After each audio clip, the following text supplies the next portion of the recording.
Hi, this is Sheila Landry, and I'm here with part 3 of shading and highlighting basic colors.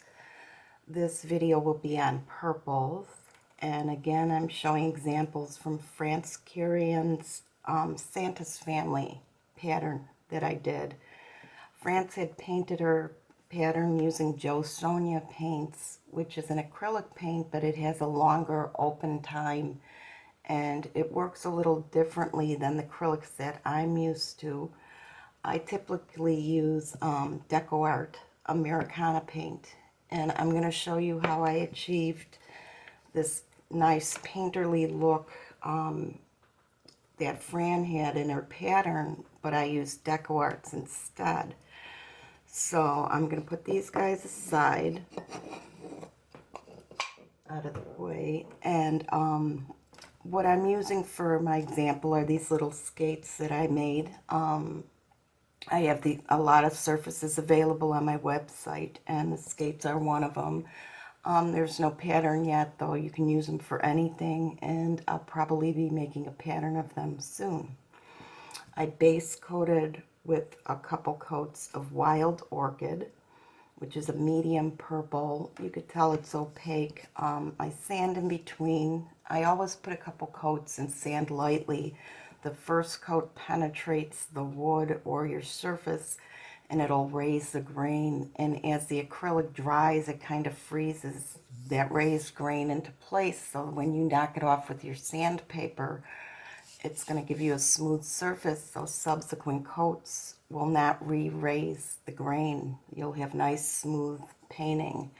So I do that with MDF and with plywood and all my wood surfaces. I kind of use the base coat as a sealer and just add another coat in unless there's special circumstances.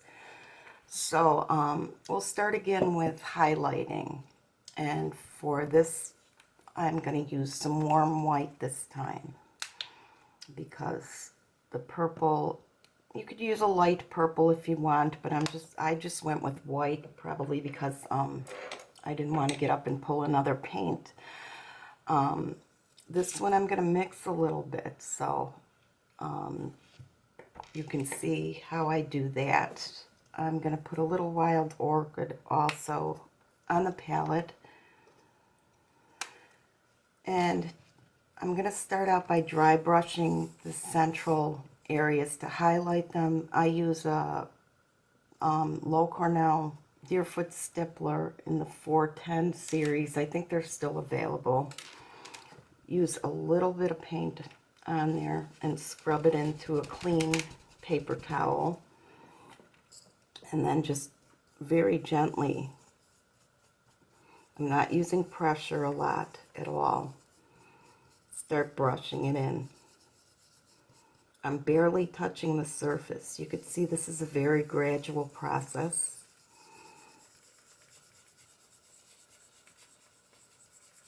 And you could see it brightening up.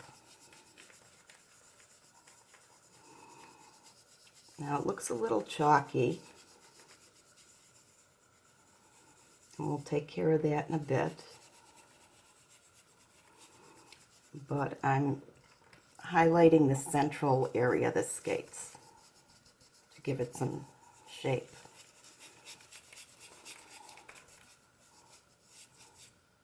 Okay, so that's pretty standard. The next thing I'm doing will be my first shading, which is going to be Dioxazine Purple. That's a go-to shade for purple, it seems. Most of the patterns that I've used use that. It's a nice dark purple, but it's very transparent, so it makes a good shade. And I'm using an angle shader brush. You could use a flat or whatever you're comfortable with. And I'm going to start by float shading around the edge of the skate. I'm going to flip that so I don't get the white paint that I wiped on there onto my brush. And you can see that's a very strong, striking contrast right now.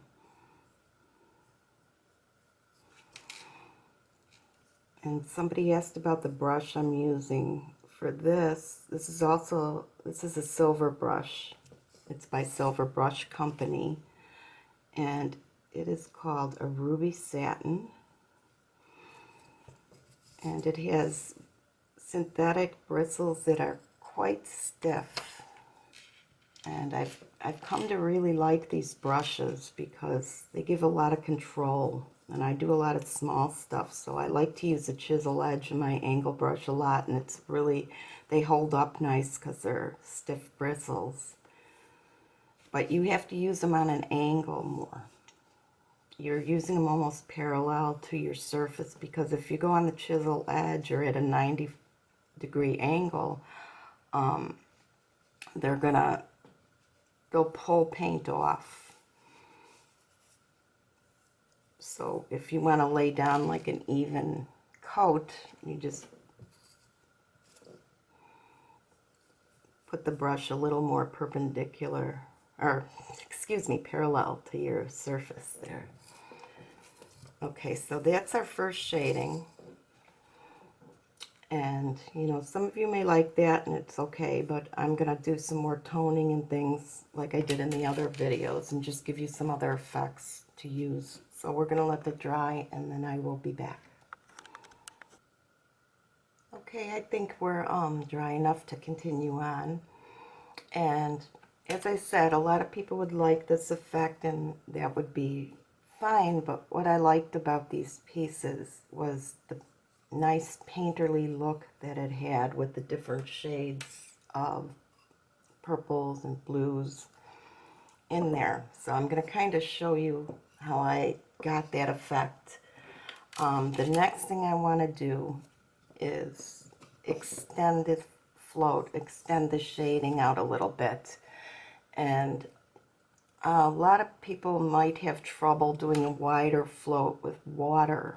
It'll leave a mark, and they don't have as much control. I don't anyway. So what I do a lot of times, this is a clean Deerfoot stippler. I usually keep one light and one dark. And I'm going to pick up some of the DX purple again, remove most of it, and then I'm going to start dry brushing and pull the float, the shade color, into the highlight as far as I want. And I showed this on the other ones, but maybe you could see it better with the purple. I know these videos, there will be a lot of information that's going to be repeated because the process is pretty much the same for all the colors, but it kind of gives you, I figured by doing like 6 main colors, it gives you starting points for what colors to paint when you're working on a project. So you don't want too much in there. You want to pull, you can see on my paper towel almost all of it's out. You don't want it streaky. Again, you're using a light touch. This is very relaxing. It's very controlled. You don't have to feel anxious when you're doing it. And now see how nicely you can pull in that deep color and put the color right where you want it.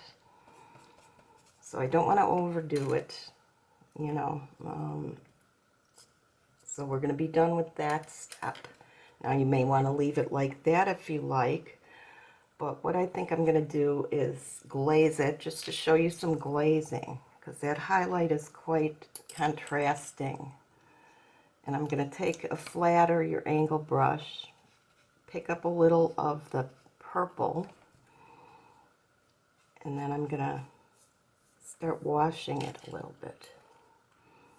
Not too much water, just enough to tone down that white.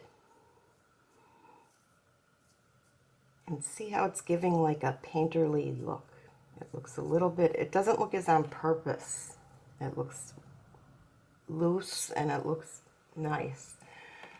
Now, you could see how little I glazed and how fast. And if you want a darker glaze on it, I suggest doing this a couple times, because what you're doing is putting sheer layers of color over what you put down, and it'll kind of marry the colors together. So I'm going to leave this again, and we'll let this dry. The important thing is to let these layers dry in between. You can use a hair dryer with them. You don't need to watch them dry on camera, so I'll be back when they're done, when we're ready to move on. Okay, I think we're dry, and this looks very nice, but I want a deeper shade on it. So what I'm going to use is Prussian blue, which is one of my favorite blues. And you can use it with different blues, grays, blacks. You will see me use it often. It's probably one of my favorite colors. It's dark and it's transparent. So it goes well and it mixes well with a lot of the coloring that I like to use. Now I'm going to pick up a little of the blue on the shader with not too much water. And you could see the difference in how this deepens the tone and makes it look richer.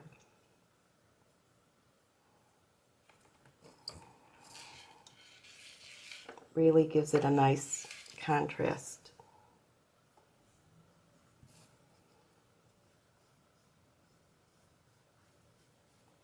Again, I'm doing maybe an 1/8 inch wide float. You could go wider. Like I said, this is a practice piece. But I love the way this really made the purple look intense, and the color popped beautifully. A lot of people asked how I got my colors so nice, and the only way you can really do it is layering. There's no 1 or 2 colors. It's going to give you a variety of shades the way I got with my pieces. But it's fun. I mean, that's why we paint, right? So I'm going to let that dry. It's a quick float around, and I will be right back. Okay, I think that's dry. And now, once again, I'm taking the Deerfoot brush, and this time I'm adding a bit of Prussian blue on it. I didn't clean it this time from the purple, because these colors kind of go together anyway. And this is why I like to have a light and a dark one for dry brushing, so I don't have to keep going back to the water and getting them wet, because the thing is, you want to keep them as dry as possible.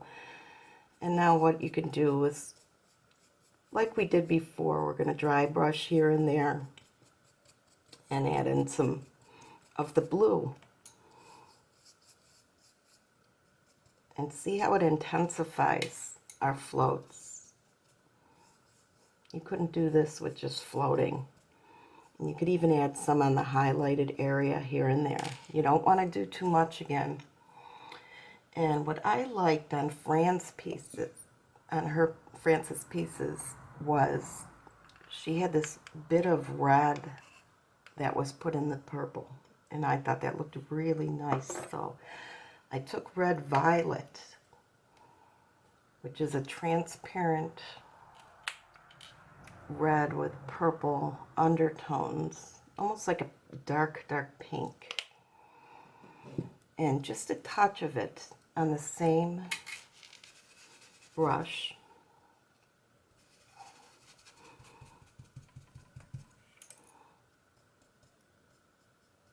It's a little wet. You can see it's wet, so I'm going to pull more off. And then I just added bits of it.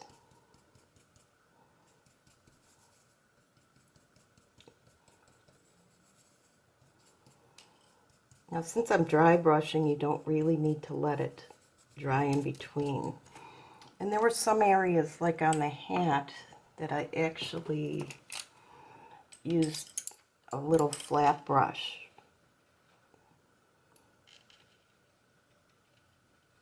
I don't know if you can see the palette, but it's really transparent. And you could kind of just wash in some bits of it here and there.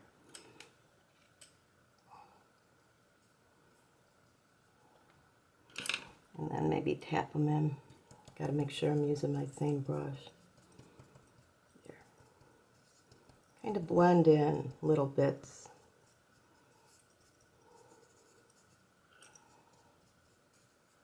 Now that's a lot of its watermarks on the dark paint, it'll look, but you'll see when it's dry.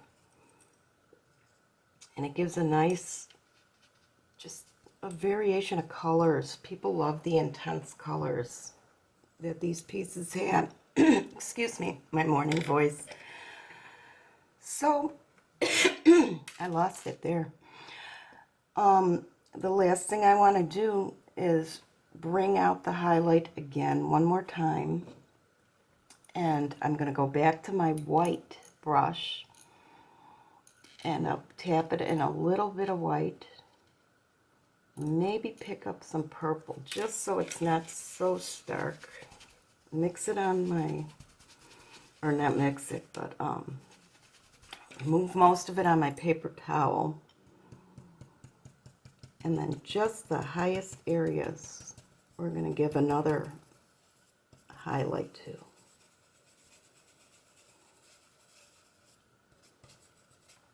And this is going to bring a beautiful contrast.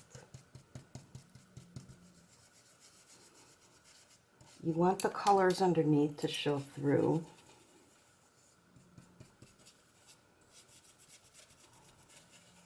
And get a pretty effect.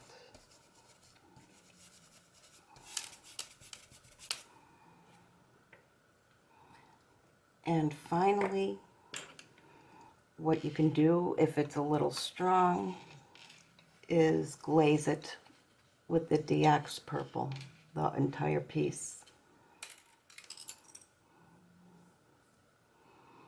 You could even add blue in with your purple. Now all this stuff isn't in the instructions. See, there's a little blue in there with it. But I mean, we're painters, so that's what we do is paint. See how the blue brings a little bit? You can add your pink in there. Just light washes of color. And it gives it an interest. There we go. Isn't that pretty? So we went from blah to nice. Okay, I'm glad you liked the videos. I'm going to put the colors in the descriptions, especially on YouTube.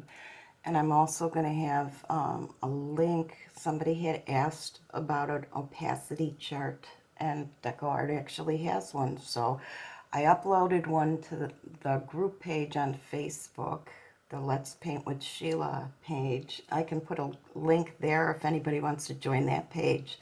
Because I should be doing more videos since you guys like them so much. I can do a lot of short videos. Maybe one a week will be my goal. And I'll have brushes in there and all that stuff. So look at the descriptions. Read. People don't do that. But like me on YouTube and subscribe if you want and all that good stuff. So thank you for watching.